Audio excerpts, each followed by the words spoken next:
Kiliziya Gatolika n'umuryango w'iyogezabutumwa wamenyekanye ku izina rya Kiliziya Gatolika ukaba ufite icyicaro gikuru i Roma mu Butaliyani. Kuva ku itariki ya 20 z'ukwezi kwa mbere mu mwaka w'1900 nibwo hasomwe misa bwa mbere ku butaka bw'igihugu cy'u Rwanda Ishangi buni mu ntara y'Amajyepfo, nuko iyogezabutumwa rikwira hose mu Rwanda. Kuva icyo gihe kugeza ubu iyi Kiliziya ifite diyoseze 9 arizo Kigali, Kabgayi, Ruhengeri, Kibungo, Gikongoro, Cyangugu, Byumba, Butare na Nyundo. Uyu munsi rero tugiye kurebera hamwe amwe mu mateka ya Musenyeri Edouard Sinayobye wamaze kugirwa musenyeri wa diyoseze ya Cyangugu, imwe muri zituvuze haruguru, nyuma y'iminsi iyi diyoseze yari imaze itagira musenyeri, nyuma yuko uwari uyishumbye yitabye Imana mu mwaka w'2018. Nitwa na Cretine Hirushwa, mbahaye ikaze ku Ijambo TV.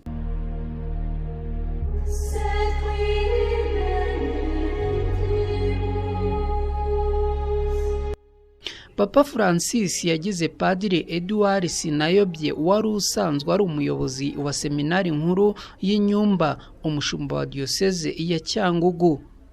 Ni nyuma yaho diyoseze ya Cyangugu yari imaze imyaka 2 yose iragijwe Musenyeri Hakizimana Celestin wayiyoboraga, abifatanyije no kuba umushumba wa diyoseze ya Gikongoro, kuko uwari musenyeri wayo Musenyeri Bimenyimana Jean Damascene yitabye Imana mu mwaka w'2018. Ni inkuru yashimishije benshi, aho saa 7 z'amanywa zo kuri uyu wa gatandatu Radio Vatican yatangaje ko Papa Francis yagize Padiri Edouard Sinayobye umushumba wa diyoseze ya Cyangugu. Ubwo yabimenyaga, Padiri Sinayobye ngo yarari muri seminari nkuru ya Nyumba, Grand Seminare Propedeutique do Nyumba muri diyoseze ya Butare, nuko akibimenya ahita ageze ijambo ryo kwishimira imirimo mishya yahawe kubo bari kumwe ahangaha. Ngo byari ibyishimo bikomeye cyane, nawe ubwe ngo byamurenza mifata bamakeya imbere yabo bari kumwe. Nyuma y'ibi rero reka turebere hamwe inshamake y'amateka y'ubuzima bw'uyu musenyeri mushyashya. Musenyeri Sinayobye yavukiye mu karere ka Gisagara tariki ya 20 Mata mu mwaka w'1966. Yahawe ubusaseredoti tariki ya 12 Kanama mu mwaka w'2000. Yarasanzwe ari umuyobozi wa seminari y'Inyumba. Ni umuhanga w'izi somo rizwi nka logoterapi, ni ukuvuga uburyo bwo kuzanzamura imbaraga karemano umuntu aba afite ziba zarakamishijwe n'ibyago yagize ahuye nabyo, nuko ibi bigakorwa mu buryo bwa gihanga bw'ibiganiro ku buryo umuntu agarukana imbaraga mu ubuzima bwe. Uyu kandi asanzwe ari umwanditsi w'ibitabo, kuko yanditse ibitabo birimo nk'ikivuga ku mabonekerwa y'ikibeho cyitwa Les Apparitions de la Mère du Verbe à Kibeho. Uyu kandi yanditse n'ikindi cyitwa Au cœur de la nuit, la lumière donne sa vie une merveille fragile. Yanditse kandi ikindi gitabo cyitwa Akabeho, gifasha umuntu wese ufite ibikomere byamuhungabanyije mu buzima bwe. Edouard Sinayobye yavutse ku ya 20 Mata mu mwaka w'1966, avukira i Butare, ni mu gihugu cy'u Rwanda.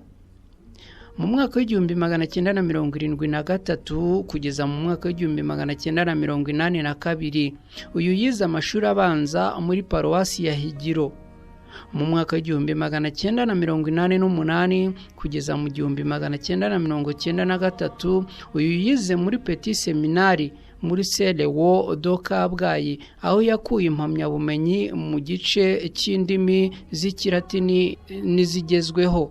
mu mwaka w'1993 kugeza mu mwaka w'1994 yize muri seminari ya Propedeutique i Rutongo. Mu mwaka w'1994 kugeza mu mwaka w'2000 yarangije amasomo ye muri filozofiya na teolojiya muri seminari nkuru ya Nyakibanda.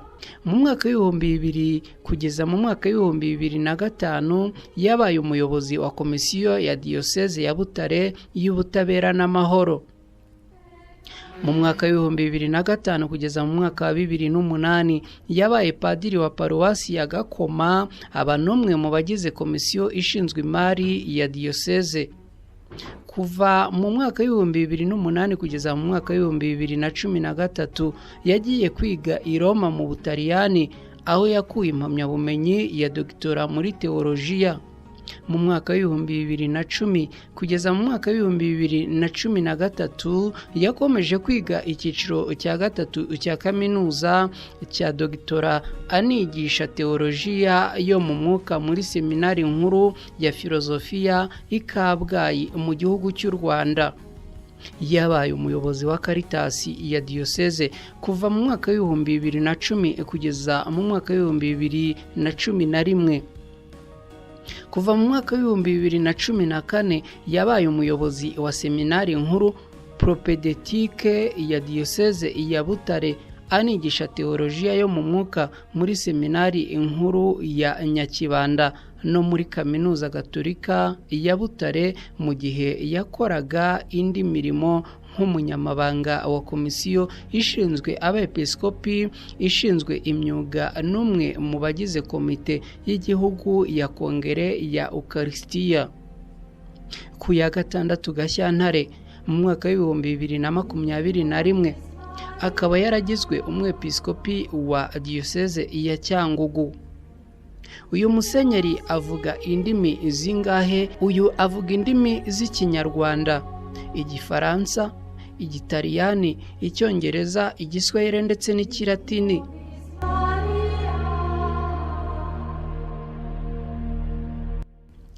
Twabagezagaho amwe mu mateka ye. Noneho reka turebe inshamake ku mateka ya Diyoseze ya Cyangugu agiye kubera umushumba. Diyoseze ya Cyangugu igizwe n'uturere tubiri, ni ukuvuga akarere ka Rusizi na ka Nyamasheke. Ikaba ifite ubuso bushobora guturwaho bungana na kilometero kare 1125. Ahandi hasigaye akaba ari icyanya cy'ishyamba rya Nyungwe n'ikiyaga cya Kivu. Iyi diyoseze kandi yashinzwe ku wa 14 z'ukwezi kwa 11 mu 1981. Hari nyuma gatoya yuko ivugabutumwa n'iyogezabutumwa rigeze mu gihugu cy'u Rwanda, kuko twababwiye haruguru ko iyogezabutumwa ya Kiliziya Gatolika ryageze mu Rwanda mu mwaka w'1900. Iyi diyoseze yomowe kuri diyoseze ya Nyundo, nuko itangira kwigenga gutyo.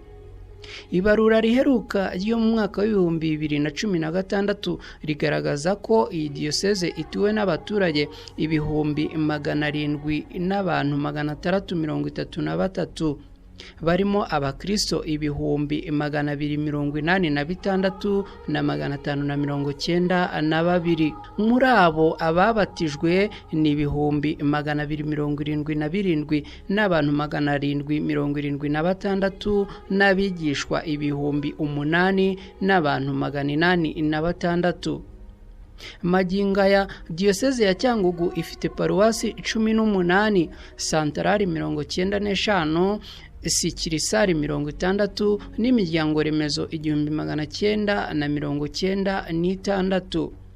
Ifite abapadiri bagengwa na diyoseze bari mu butumwa 74, abapadiri 9 bo mu miryango y'abiyeguriye Imana, n'abafurere 13 n'ababikira 110 bo mu miryango itandukanye.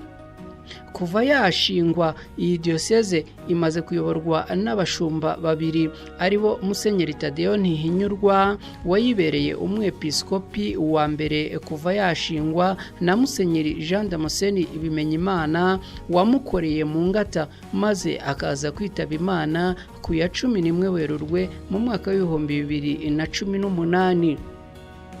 Iyi diyoseze ya Cyangugu tubabwira igizwe na paruwasi zitandukanye arizo Giheke yashinzwe mu mwaka w'ibihumbi 2016, Intendezi yashinzwe muri 2016, Rasano yashinzwe muri 2014, Cyazo yashinzwe muri 2012, Yove yashinzwe muri 2004, Shangi yashinzwe mu 1940, Nyamasheke yashinzwe mu 1928, Nyamabuye yashinzwe muri 2015, Nyabitimbo yashinzwe mu 1994, Nkombo yashinzwe mu 2016, Nkanka yashinzwe mu 1975, Mwezi yashinzwe mu 1944, Muyange yashinzwe mu 1989,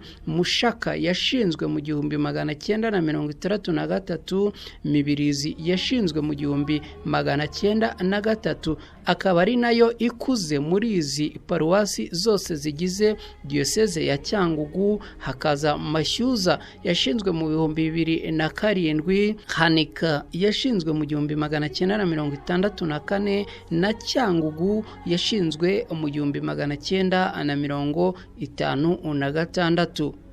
Musenyeri Sinayobye Edouard akaba rero yamaze guhabwa inkoni yo kuyobora uyu umukumbi w'Imana nkuko tumaze kubibagezaho mu maparuwasi anyuranye agize iyi diyoseze ya Cyangugu. Tumwifurije ishya n'ihirwe mu mirimo mishya yamaze guhabwa. Nitwa na Kreti Ntirushwa, ndabashimiye cyane. Mbibutsa gukora like na subscribe kuri channel yacu kugira ngo amakuru dukomeza akubagezaho ujye uyabona uri uwa mbere kandi byihuse. Mugira amahoro y'Imana.